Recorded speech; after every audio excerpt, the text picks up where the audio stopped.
O Manuel Veríssimo, ele que é advogado eleitoral e que é muito bem-vindo aqui ao nosso programa. Tudo bem, Manuel?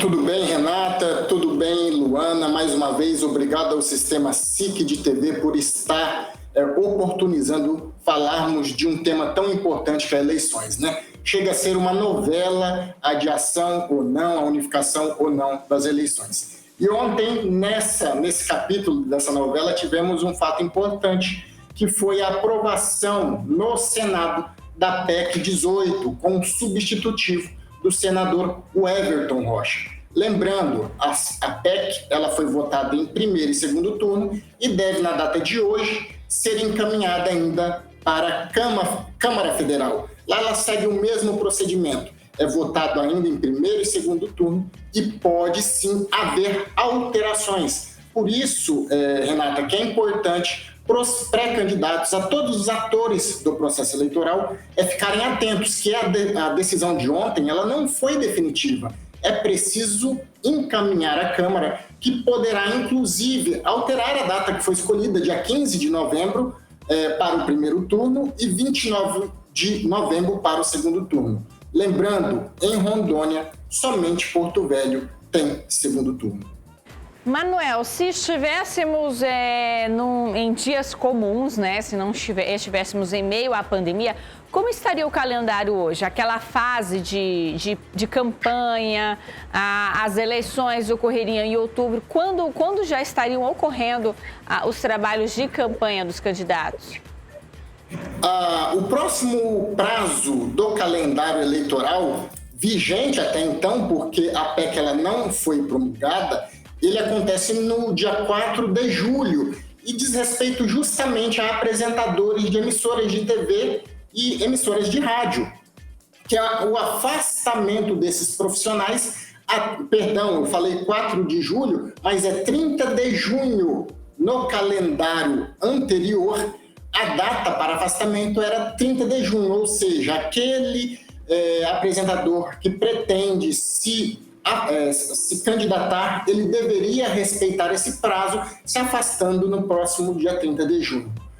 Válida essa alteração, os profissionais, de um modo geral, poderão estar à frente dos programas que apresentam até 11 de agosto. Já é uma alteração que vai elastecer a permanência desses profissionais de mídia. Outra data importante, que foi a confusão, diz respeito aos servidores públicos. Os servidores públicos, em sua maioria, eles devem se afastar no prazo de 3 meses das eleições. Isso acontece 4 de julho, considerando a data anterior, que as eleições aconteceriam no primeiro domingo de outubro, conforme a Constituição.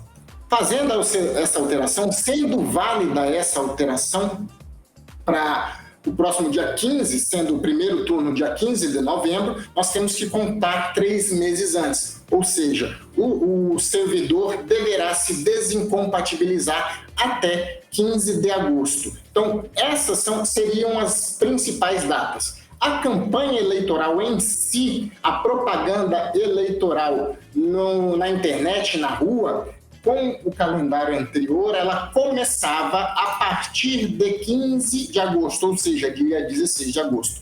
E agora ela passou para 26 de setembro a validar essa decisão do Senado aprovada ontem. Sempre lembrando, não é uma decisão definitiva. Se espera que sim, como eu disse no início, essa novela ela tem que acabar, está trazendo uma série de instabilidade para a justiça eleitoral, para os pré-candidatos, para a sociedade como um todo. Então, o que se espera é que a Câmara mantenha, mas nada impede que haja novas alterações. Então, o suposto prazo agora para que deixe de ser pré-candidato para candidato ocorre em 26 de setembro. É a data limite que os partidos têm para registrar as candidaturas dos seus, então, pré-candidatos e candidatos. As convenções, elas ocorriam de 20 de julho a 5 de agosto. E agora elas acontecerão de 31 de agosto a 16 de setembro. Esses prazos, eles não alteram o prazo limite para filiação a partidos para que você possa concorrer a um cargo público. Esse prazo da filiação, ele já se esgotou. Exatamente, Renata, muito pertinente. Os prazos que já se esgotaram, que já foram ultrapassados, eles se mantêm. Lembrando sempre, o que houve foi uma transferência de 42 dias da data das eleições. Não houve um elastecimento de tempo de propaganda, por exemplo. O que se entendeu para preservar a saúde pública foi que, ao invés de fazer as eleições tradicionalmente no primeiro domingo do mês de outubro, fosse feito 42 dias depois, levando em consideração uma série de estudos técnicos, indicações do Ministério da Saúde, da Organização Mundial de Saúde e também do Tribunal Superior Eleitoral. Acredita que este texto vá ser aprovado definitivamente?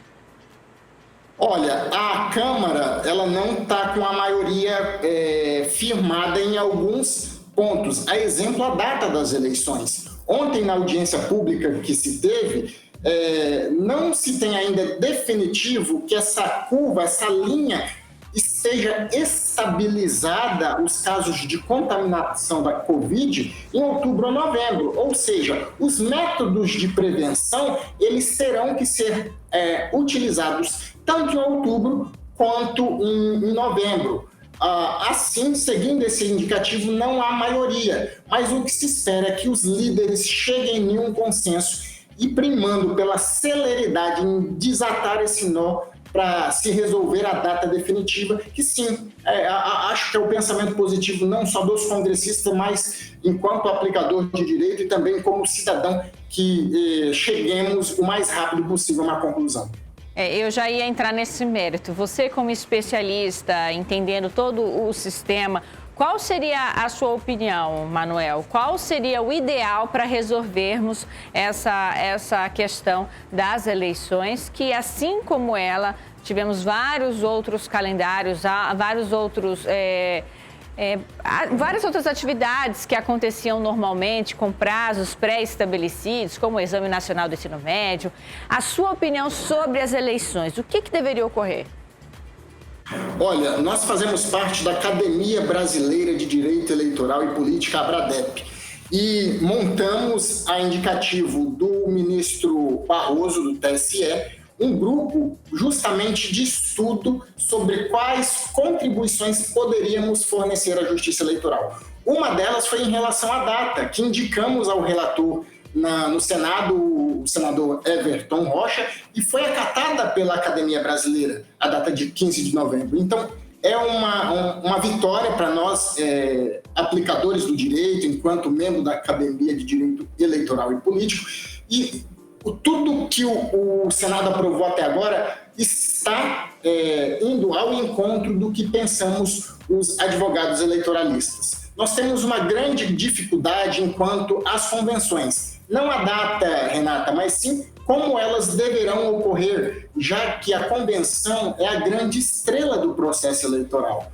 Nós sabemos que é nas convenções que acontece a escolha dos candidatos e a escolha das coligações. Serão as primeiras eleições que não teremos coligações aos cargos proporcionais.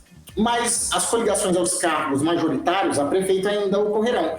E com isso, há um número grande, uma aglomeração de pessoas muito grande. Como suplantar, como superar esse, vamos dizer assim, obstáculo se colocado em relação à contaminação? Nós sabemos que a contaminação, um dos requisitos, uma das formas de combate é que não haja aglomeração de pessoas. E na convenção é impossível não pensar nisso. Uma solução que nós, enquanto membros da academia, levamos a esse grupo do TSE e ao Senado foi que as convenções acontecessem na modalidade, por exemplo, que estamos realizando agora, através dessa plataforma, que é a plataforma de videoconferência. A videoconferência, esse meio tecnológico, ela está sendo muito utilizada como combate, formas de prevenção e de transpassar esse momento que vivemos. Então, uma solução para que as convenções acontecessem, não na sua normalidade, tranquilidade, porque isso é impossível, seria as convenções através de videoconferência. Só que nós sabemos também, Renata e Luana, que muitos lugares do Brasil, a exemplo de Rondônia, a internet é de má qualidade. A Ponta do Abunã, São Carlos, eu sempre uso como exemplo, que quando a internet chega, ela chega com uma baixa qualidade. E aí, como fazer? Penso que nessas situações específicas, obedecidas todas as regras de higiene, de saúde, preservando a saúde de cada um, elas devam acontecer ainda na modalidade física. E qualquer novidade, volte aqui com a gente para esclarecer, para nos ajudar a entender todo esse processo. Viu, Manuel? Obrigada. Obrigado eu, Renata, dizendo que deve votar na Câmara amanhã. E aí já me coloco à disposição para na sexta estar falando qual que foi o resultado na Câmara, porque aí sim, aí é definitivo, porque o presidente ele deve vetar um pouca coisa ou quase nada do que for apresentado a ele. Muito bem, então olha aí, Luana, a gente com algumas dúvidas, né, alguns esclarecimentos acerca dos prazos definidos que estão sendo votados para o pleito municipal de 2020, que ocorreria em outubro, mas que deve ser alterado por conta da pandemia do novo coronavírus.